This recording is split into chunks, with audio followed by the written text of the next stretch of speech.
क्या हम सचमुच चीन से कमजोर हैं? क्या दोबारा युद्ध हुआ तो चीन हमें हरा देगा? युद्ध में विजय जो होती है वो केवल शस्त्रों की नहीं होती है, योद्धाओं की होती है। लद्दाख में हो, सिक्किम में हो या अरुणाचल में हो, भारतीय फौज सक्षम है। क्या इतिहास का बोझ इतना अधिक है कि वो भविष्य पर भारी है? देश लड़ाई करेगा या नहीं करेगा ये पॉलिटिकल डिसीजन होता है। सेनाएं तो उसको अंजाम देती है। अभी जो डोकलाम में इन्होंने चाइनीज इंट्रूजन किया है, वही चीज ये 1967 में अटेम्प्ट कर रहे थे नाथुला। ओझल है एक ऐसा पन्ना है जिस पर इन सभी सवालों के जवाब दर्ज हैं।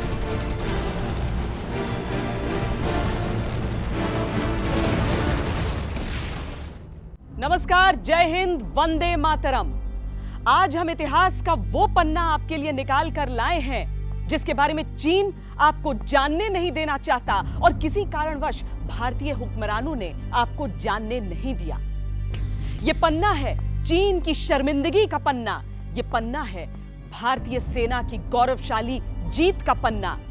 आज यह पन्ना हम आपके सामने खोलेंगे।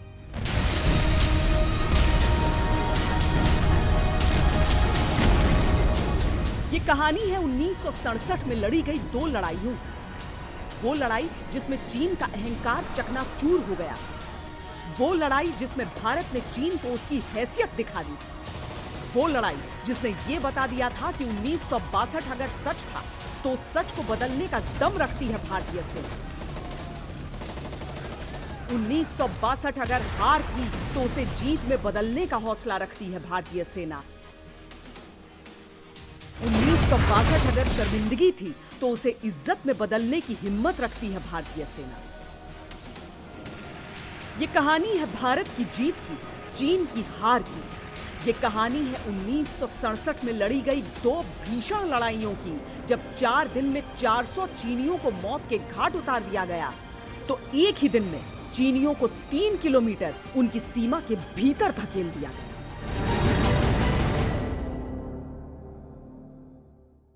चीनियों को लगा गुरखा डर जाएंगे, पीछे हट जाएंगे। शायद उन्होंने गुरखाओं की वीरता के बारे में सुना नहीं था। अडोल्फ हिटलर ने एक दफा कहा था कि अगर मुझे गुरखा मिल जाए तो मैं इस पूरी दुनिया पर राज कर सकता हूं। भारतीय सेना के प्रमुख रह चुके फील्ड मार्शल सैम मानेकशॉ ने कहा था कि अगर कोई कहता है कि उसे डर नहीं लगता है तो या तो वो झूठ बोल रहा है या फिर वो गुरखा है। चीनियों का परिचय इसी बहादुरी से होने वाला था। नायब सूबेदार लिंबू के साथी फौजियों का खून उबल पड़ा। उन्होंने अपनी खुखरी निकाली और जिस चीनी सैनिक ने नायब सूबेदार लिंबू पर वार किया था उसके दोनों हाथ काट दिए। हमारा लड़का लोग ने जो है खुकुरी से काटने शुरू कर दिया। ठीक है ना, खुकुरी से काटते काटते काटते काटते चाइना के अंदर घुस गया हमारा 5 लड़का। एक लड़के ने काफी जोश में आके उसने कम से कम 7-8 चाइना को काट दिया। चीन को ऐसी प्रतिक्रिया का अंदेशा ही नहीं था। उसके सैनिक घबरा कर पीछे हट गए। फिर अचानक बंदूकें निकालकर गोलियां चलानी शुरू कर दी। आमने सामने की लड़ाई में बंदूकों की वो गर्जन भयावह थी। हिंदुस्तानियों की नजर से बचते हुए चीनी सैनिकों की एक टुकड़ी कुछ ही दूरी पर आक्रमण के लिए एकत्रित होने लगी। भारत के पोस्ट कमांडर लांस नायक कृष्ण बहादुर ने इस गतिविधि को भांप लिया। उन्हें भी गोली लगी हुई थी। वो हिलडुल नहीं पा रहे थे, लेकिन इसी अवस्था से उन्होंने अपने जवानों को निर्देश देना शुरू कर दिया।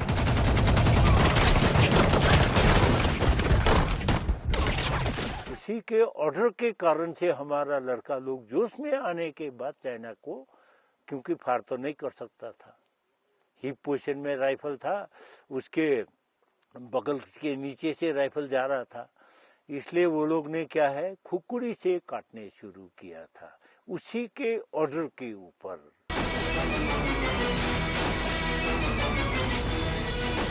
राइफलमैन देवी प्रसाद लिंबू ठीक अपने पोस्ट कमांडर के पीछे खड़े।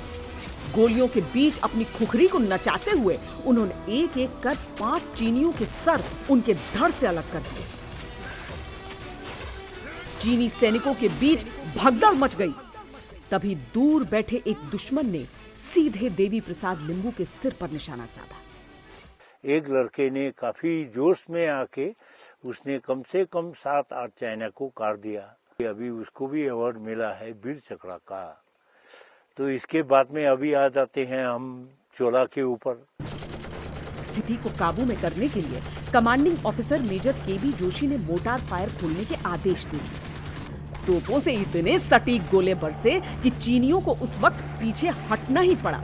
घटनाक्रम इतनी तेजी से बदल रहा था कि केवल 1 घंटे में शांति से युद्ध का माहौल बन चुका था। हमारा एक्टिविटी देख रहा था, तब तक गोली चला है।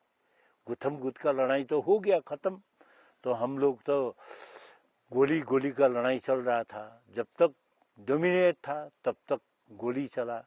जब डोमिनेट खत्म हो गया तब फिर हम लोग क्या किया, चाइना ने भी फायर स्टॉप, हमारा भी फायर स्टॉप। तो गोली का बात है। हम तकरीबन 3.5 घंटे तक जो है 14,000 राउंड MMG से फूंक दिया था। यहाँ चीनियों को मुंह की खानी है। सुबह के 10:15 बजते चीनियों को वहां से लौटना पड़ा। लेकिन केवल आधे घंटे के भीतर तमजे और राय गैप नाम की जगह पर चीनियों ने ताबड़तोड़ रॉकेट दागने शुरू कर दिए। एक गोला तो सीधा भारतीय बंकर पर आकर गिरा। कई सैनिक उस एक वार से शहीद हो गए। चोला पास में हमारा एक कंपनी का लोकेशन था, और टॉप जहाँ पर हमने अभी हमारा लेफ्ट साइड में पड़ता है चोला से ऊपर। यहाँ से अगर आप चाइना के तरफ फेस करके देखेंगे तो उसका नाम था टॉप। तो वहाँ पर था दूसरा, मतलब कश्मीर का ट्रूप्स, ठीक है ना। उस टाइम में वो लोग जो है JNK मिलिशिया के नाम से जानता था। उसको अभी बोलता है लाइट इन्फेंट्री रेजिमेंट। चीनियों को मालूम था कि पिछले दिन के पलटवार में मेजर जोशी की भूमिका बड़ी थी। उन्होंने सीधा उन्हें टारगेट करना शुरू कर दिया। मेजर जोशी के साथी उस हमले में शहीद हो गए, पर भारतीय सैनिक पीछे हटने को तैयार नहीं। मेजर जोशी ने खुद मोर्चा संभालते हुए 2 चीनियों को ढेर कर दिया और उन्हें घेरने की मंशा से आगे बढ़ रही चीनी टुकड़ी को पीछे हटाया।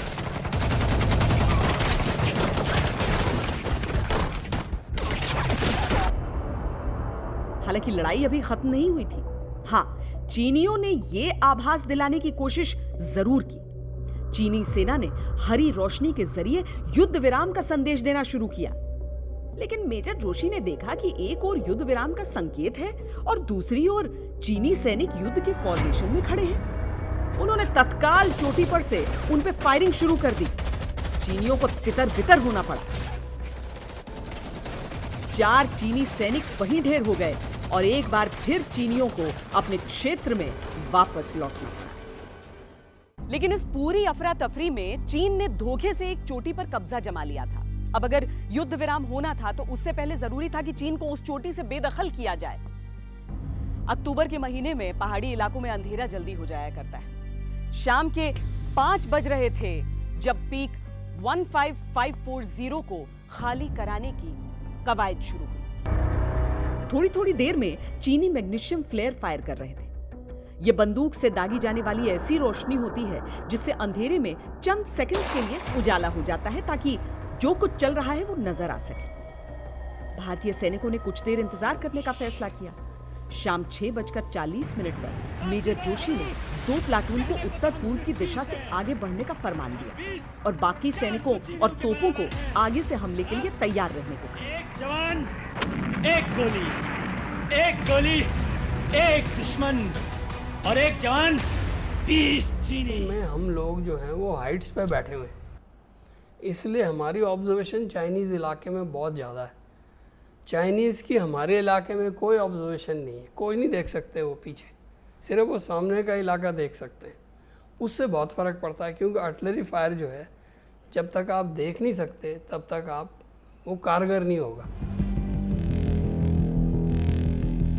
पहली टुकड़ी ने अपना पोजीशन ले लिया था और धावा बोलने के लिए तैयार थी।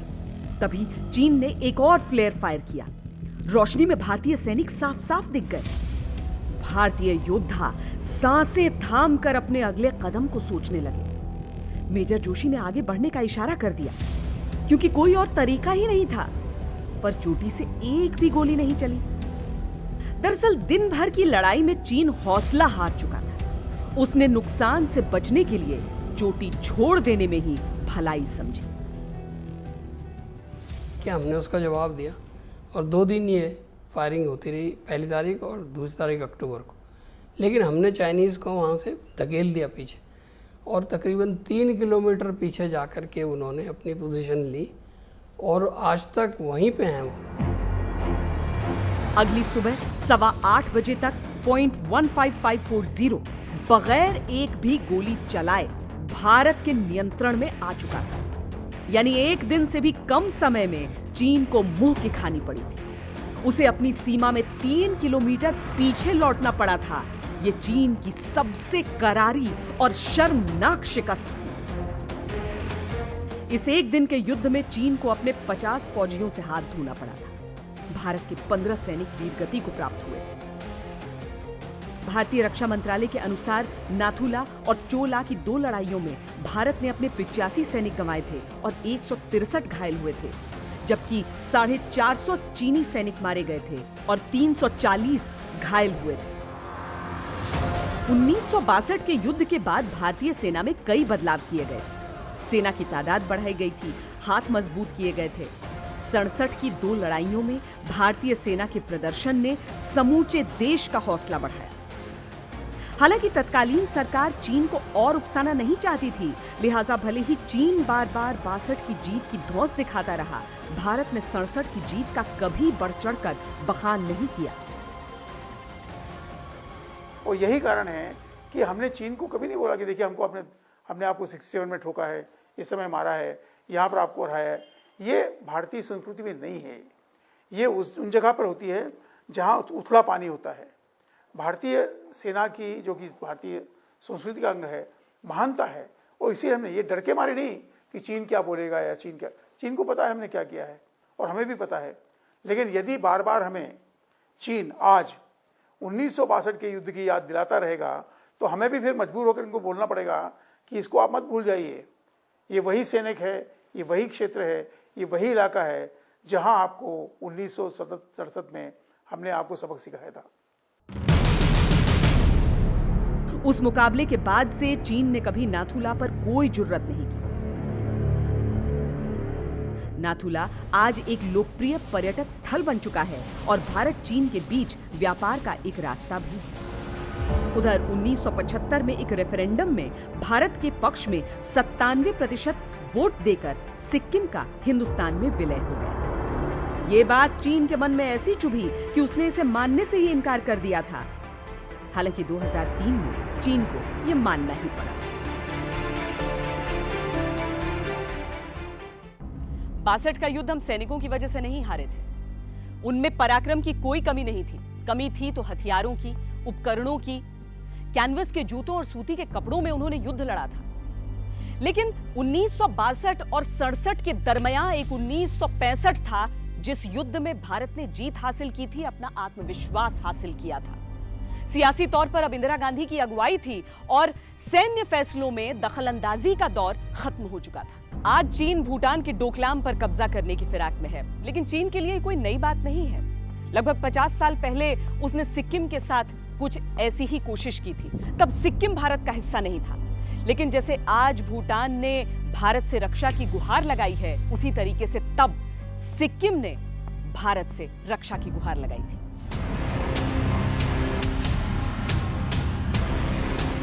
चीन का अहंकार ऐतिहासिक है।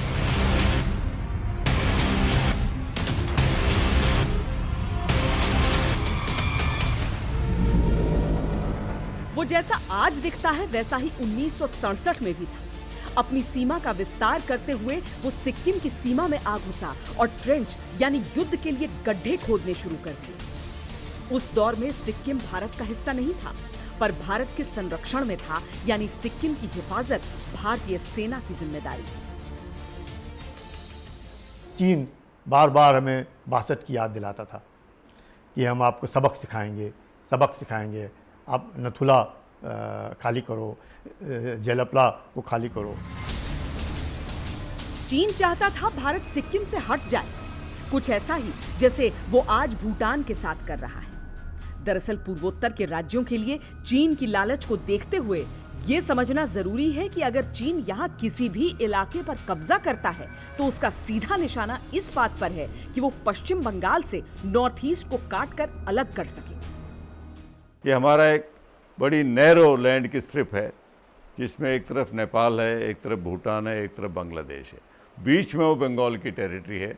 हमारी रेल और रोड दोनों के कम्युनिकेशन नॉर्थ ईस्ट स्टेट के साथ वहीं से गुजरते हैं। तो अगर डोलम प्लेटो पे किसी का कब्जा होता है तो उस, जिसको चिकन नेक के नाम से भी बोला जाता है, वो नैरोएस्ट उसका 23 किलोमीटर है सिर्फ विड्थ। अगर उसको काट दिया जाए तो हमारी नॉर्थ ईस्ट की स्टेट कट जाएंगी।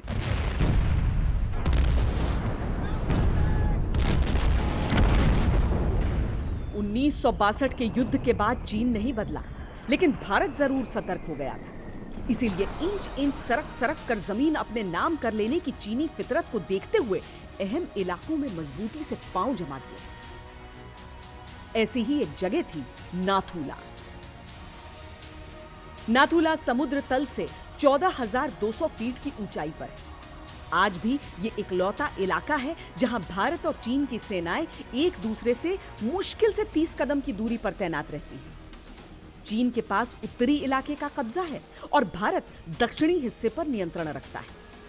यहां सबसे अधिक ऊंचाई के 2 इलाकों सेबुला और कैमल्स बैक पर भारतीय सेना का नियंत्रण था। यहां से चीन के अधिकार वाले समूचे इलाके पर नजर रखना बेहद आसान था। भारतीय सेना ने इन दोनों ही ऊंचाइयों पर तोपखाने तैनात कर दिए थे। यह फैसला आगे चलकर गेम चेंजर बनने वाला था। भारत और चीन की जो ये सीमा है वो भारत पाकिस्तान की सीमा से बहुत अलग है। न तो यहां पर कोई निर्माण है, न कांटेदार तार हैं, यानी सरहद दोनों देशों की सहमति में दर्ज है। पर इसका बहुत बड़ा नुकसान है वो ये कि चीन इसका वक्त वक्त पर फायदा उठाता रहता है।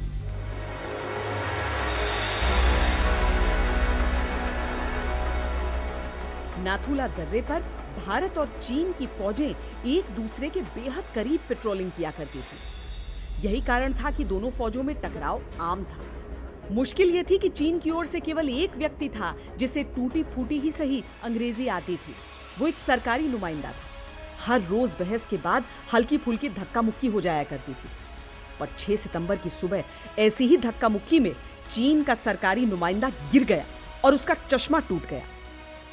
थोड़ा बहुत जो अभी आजकल आपने देखा पंगांगसो में कई बार डोकालम प्लाटो में वो धक्कम धुक्का हो जाती है, उसी तरह वहाँ पे भी धक्कम धुक्का हुई।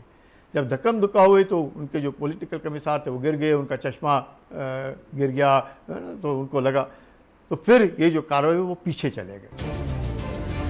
रोज रोज के टकराव से बचने के लिए भारतीय सेना ने नाथुला और सेबुला के दरमियान सीमा पर एक तार लगाने का निर्णय किया।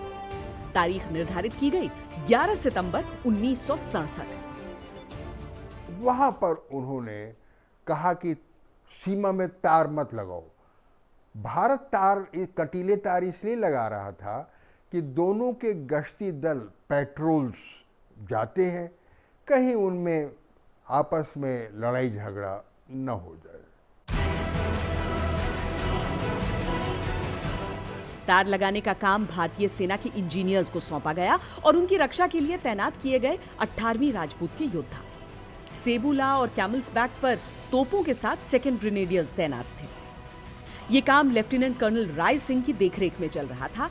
शेरू थपलियाल उस दौरान उसी पलटन के एक युवा ऑफिसर थे और वहीं तैनात थे। तार लगाने से जैसे ये काम शुरू हुआ, उनका जो चाइनीज़ का एक पॉलिटिकल कमिश्नर बोलते हैं उसको, उसके टोपी पे यहाँ एक लाल वो लगा होता है, निशान लगा होता है, उससे पता लगता है कि ये जो है कमांडर है। तो मैं तो दूर था, मुझे सुनाई नहीं दे रहा था कि क्या हो रहा है, पर दिखाई दे रहा था। मुश्किल से कुछ मिनट ही बीते थे कि चीनी सेना की एक टुकड़ी वहां आ गई। भारतीय जवान सीमा के लगभग 500 मीटर भीतर ही थे। फिर भी चीन बौखला गया। उसने तार लगाने पर आपत्ति जता दी और चीख चिल्लाकर सैनिकों को वहां से हट जाने की धमकी दी। बहसबाजी और धक्का मुक्की में फिर सरकारी नुमाइंदा ही कमजोर पड़ा। वो आग बबूला हो गया और चीनी सैनिकों को साथ लेकर बंकर की ओर लौट गया। भारतीय सैनिक अपने काम की ओर लौट गए, पर चालाक चीन के दिमाग में षड्यंत्र पकना शुरू हो चुका था।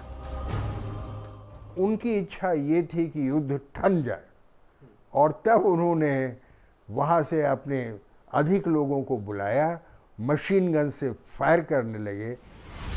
उनके लौटे कुछ ही समय हुआ था कि अचानक चीनी बंकरों से एक खौफनाक सीटी की आवाज सुनाई दी और बगैर चेतावनी ताबड़तोड़ गोलियां बरसनी शुरू हो गईं। नाथुला का जो इलाका है वो सपाट है, वहां कोई प्राकृतिक कवच नहीं है, यानी कि अगर कोई दुश्मन आक्रमण करता है तो बचने के लिए सैनिक कहीं कवर नहीं ले सकते हैं। भारतीय सैनिक ऐसे में वहां डटे तो थे, लेकिन ऐसा मुकाबला कितना लंबा चल सकता है भला। दर्रे के उत्तरी छोर से मीडियम मशीन गन की बंदूकें बरसती रही। कमांडिंग अफसर राय सिंह भी गोलियों की जद में आ गए। बुरी तरह घायल होने के बावजूद वो मुकाबले में डटे रहे।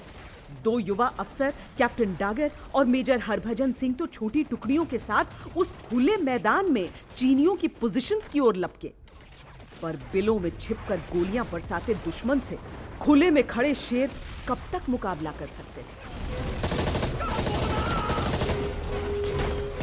उसमें क्या हुआ, ये जो फील्ड कंपनी थी जो बाप द्वार लगा रही थी, ये जो ग्रेनेडियर्स की कंपनी थी जो कार्रवाई कर रही थी, उनको कवर दे रही थी, ये बेचारे मारे गए।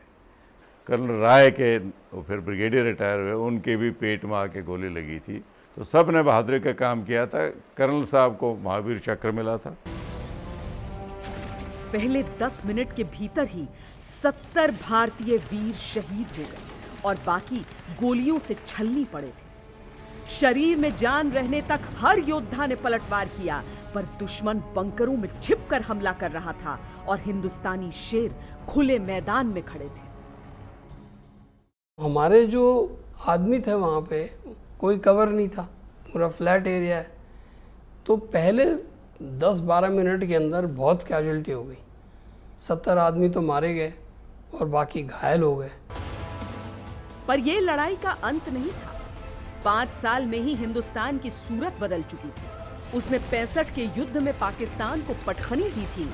राजनीतिक नेतृत्व बदल चुका था और सबसे बढ़कर भारत का सैन्य नेतृत्व अलग था। पूर्वी मोर्चे पर सेना की वो तिकड़ी कमान संभाले हुए थी जो आगे चलकर 71 के युद्ध में पाकिस्तान का नक्शा बदलने वाले थे। सकत सिंह थे जो डिविजनल कमांडर थे, और जगजीत सिंह अरोरा को कमांडर थे, और मानेक शाह आर्मी कमांडर थे। जो इन्होंने सोच लिया कि सवाल ही नहीं पैदा होता कि हम नाथुला खाली कर दें।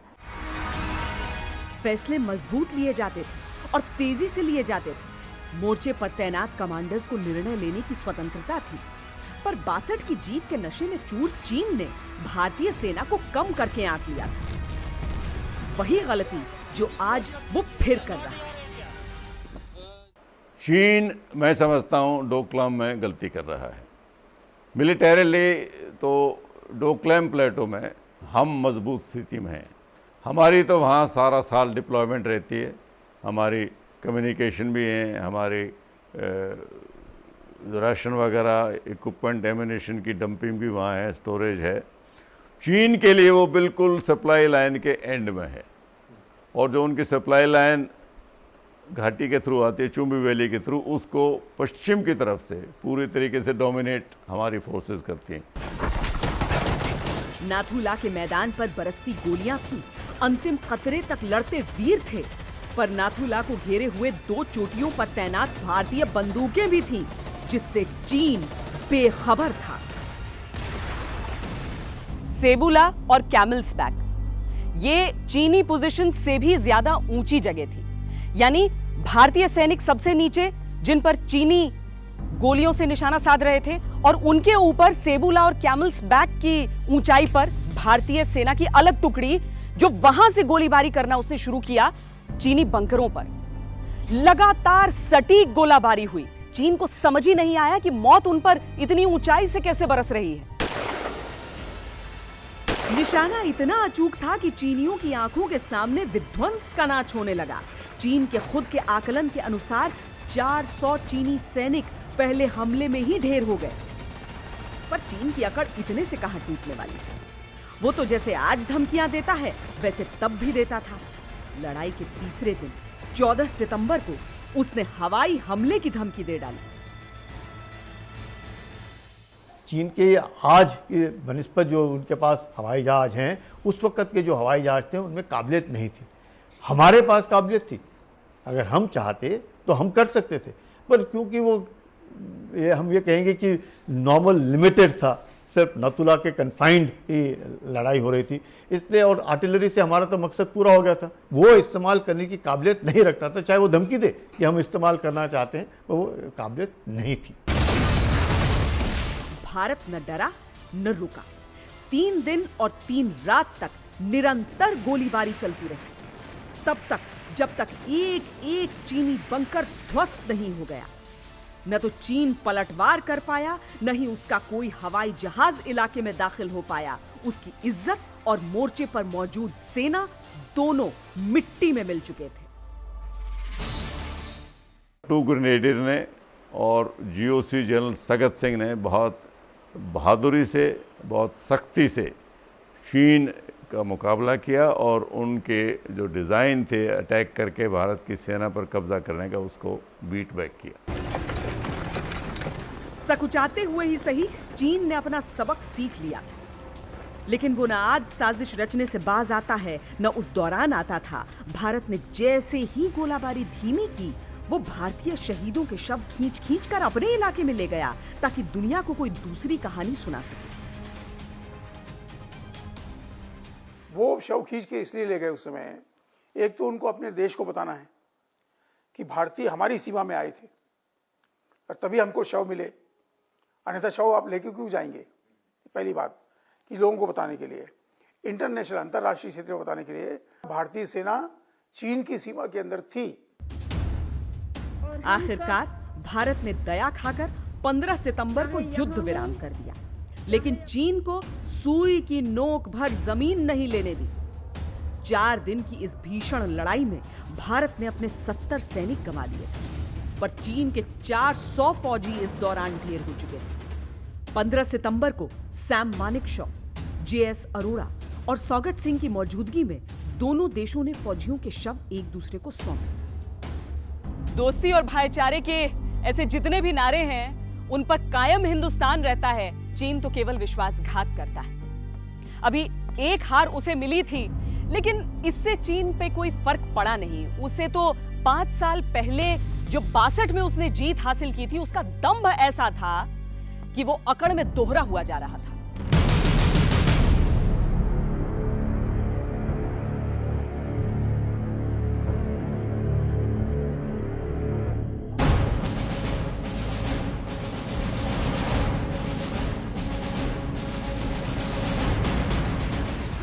नाथुला की घटना के बाद भारत ने सिक्किम में अपनी तैनाती बढ़ा दी। नाथुला के उत्तर में चोला दर्रे पर भारत ने नए नए गठित 711 गुरखा रेजिमेंट को तैनात किया था। 1 अक्टूबर 1967 को भारत और चीन के सैनिक सामान्य गश्त पर थे। सुबह के करीब 9:15 बजे थे जब इलाके को लेकर सामान्य बहस शुरू हुई। भारत के फॉरवर्ड प्लाटून कमांडर नायब सूबेदार ज्ञान बहादुर लिंबू सबसे आगे खड़े थे। विवादित इलाके के एक पत्थर पर अपना दायां पांव रखकर वो बहस कर रहे थे। चीनी कमांडर ने उनका पांव लात मारकर हटा दिया। नायब सूबेदार लिंबू को गुस्सा आ गया। उन्होंने दोबारा अपना पांव उसी पत्थर पर रख दिया। अभी चाइना जो चाहता था, एक पत्थर था बीच में, चाइना चाहता था वो पत्थर का पानी चाइना के तरफ बहेगा तो वो चाइना का इलाका है, इंडिया के तरफ बहेगा तो वो इंडिया का इलाका है। लेकिन हमारा जो है प्लाटून कमांडर ने वो पत्थर के ऊपर चढ़ के बोला कि ये पत्थर हमारा है। इतने में उधर ऊपर गुथम गुथ हो गया। परिस्थितियां बेहद तेजी से बदल रही थी। बहुत चालाकी से चीनी सैनिक बहस करते करते अपनी पोजीशन भी लेते जा रहे थे। ज्ञान बहादुर लिंबू ने ध्यान नहीं दिया कि वो घिर चुके हैं। तभी एक चीनी सैनिक ने मौके का फायदा उठाते हुए उन पर नेज़े से वार कर दिया। धार लिंबू की बाह से टकराई और वो घायल होकर वहीं गिर गए। फिर क्या हुआ? क्या 1967 की सेना 62 से अलग थी? क्या चीन को एक ही साल में मिले दो सबक? दिखाएंगे इस ब्रेक के बाद। वंदे मातरम। दस्तावेजों में दर्ज युद्ध में 1967 का जिक्र नहीं आता है, पर यह बात समझ से परे है कि अगर वाकई ये नाथुला और चोला इंसिडेंट्स थे, जैसा कि इन्हें दस्तावेजों में कहा गया है, तो वहां अशोक चक्र, कीर्ति चक्र, शौर्य चक्र ये क्यों नहीं दिए गए सैनिकों को जिन्हें उनके पराक्रम के लिए सम्मानित किया गया? क्यों उन्हें महावीर चक्र, वीर चक्र ऐसे सम्मान से नवाजा गया जो कि युद्धकालीन सम्मान है? 1967 को लेकर तत्कालीन सरकार की नीति समझ से परे है। 1962 के बाद चीन का पाला बदले हुए भारत से पड़ रहा था। ये वो भारत था जो चीन की आंख में आंख डालकर बात कर रहा था। भारत की नीति विस्तारवादी कभी नहीं रही, लेकिन अपनी संप्रभुता की रक्षा करना उसने सीख लिया था। पहले 4 दिन की लड़ाई में चीन को धूल चटाई, फिर 1 दिन की लड़ाई में भारत ने चीन को हैसियत बताई, लेकिन कभी चोटिल चीन के जख्मों पर तिरंगा गाड़कर जश्न नहीं मनाया, क्योंकि ये भारत जैसे सह अस्तित्व में यकीन रखने वाले देश के संस्कारों में शामिल नहीं। भारत के पास जश्न मनाने के और भी कई अवसर आए जब भारत ने चीन की आंखों में आंखें डालकर उसे पीछे धकेल दिया। 1987 में चीन को ऐसी ही मात मिली।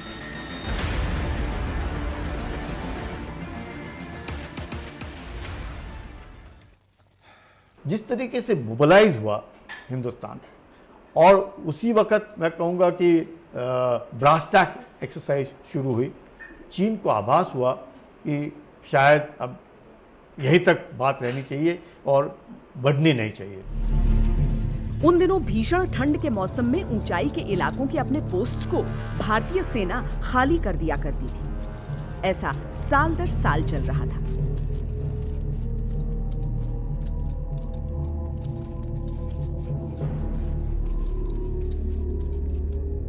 लेकिन 1986 में तवांग के समदोरांगचू इलाके में जब बर्फ पिघलने के बाद भारतीय सेना पहुंची तो देखा चीन वहां तंबू गाड़ चुका है। भारतीय सेना के समझाने का कोई फायदा ही नहीं हुआ, उल्टे चीन हेकड़ी पर उतर आया। 1986 में 12 आसाम करके रेजिमेंट थी उधर, उन्होंने देखा कि ये तो जो चीनी हैं ये आकर के बैठ गए और तंबू लगा लिए, अपना इलाका पूरा धीरे धीरे करके कर रहे हैं। तो हम लोगों ने उनको कहा कि भाई आप वापस जाइएगा। बोले हम वापस नहीं जाएंगे। उन्होंने तकरीबन 86 के आसपास की बात है, अबाउट 7.5 किलोमीटर फटाफट म्यूल ट्रैक बनाया, उस पोस्ट को उन्होंने पकड़ने की कोशिश की, तंबू लगाने की हेलीकॉप्टर्स उन्होंने इस्तेमाल किए, लिफ्ट किए अपने सारा लॉजिस्टिक्स और अपना वो पोस्ट बना लिया। कई बार हम लोगों ने कोशिश भी की उनको बताने की कि ठीक नहीं है, इलाका हमारा है।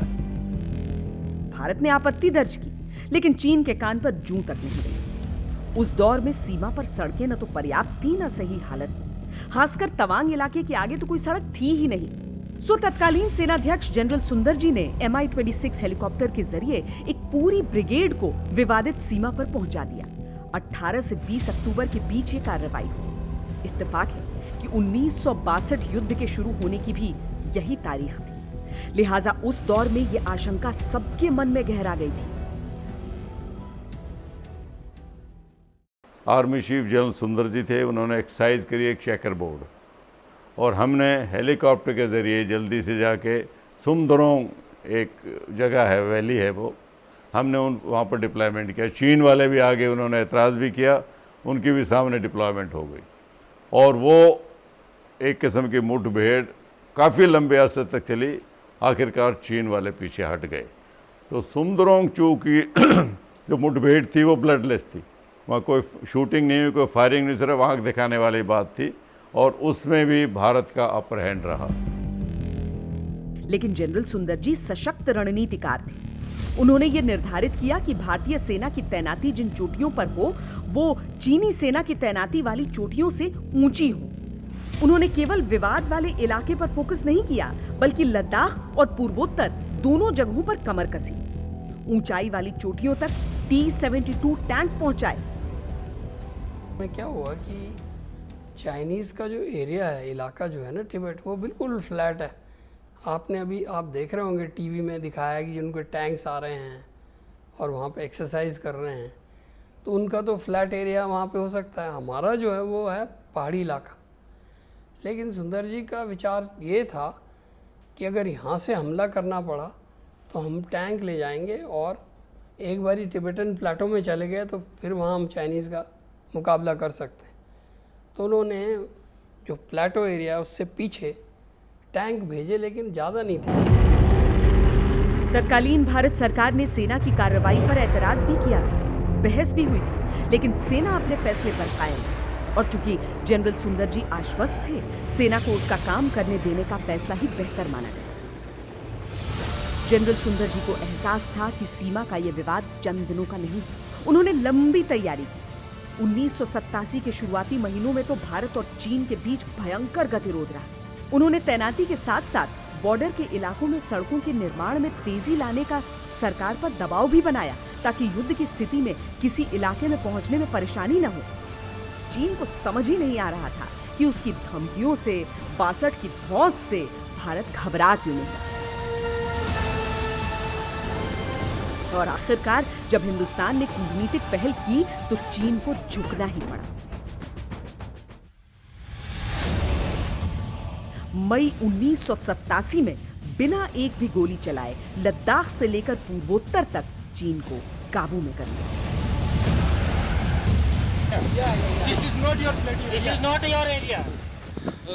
महत्वपूर्ण ये नहीं कि 1962 में भारत चीन से युद्ध हार गया था। महत्वपूर्ण यह है कि भारत ने उस हार से सबक सीखा। महत्वपूर्ण यह है कि उस हार के बाद जितनी लड़ाइयां हुई हैं उसमें भारत ने जीत हासिल की है। महत्वपूर्ण यह है कि भारत में न सेना के पराक्रम की कमी है, न रणनीतिकारों की कमी है। वंदे मातरम।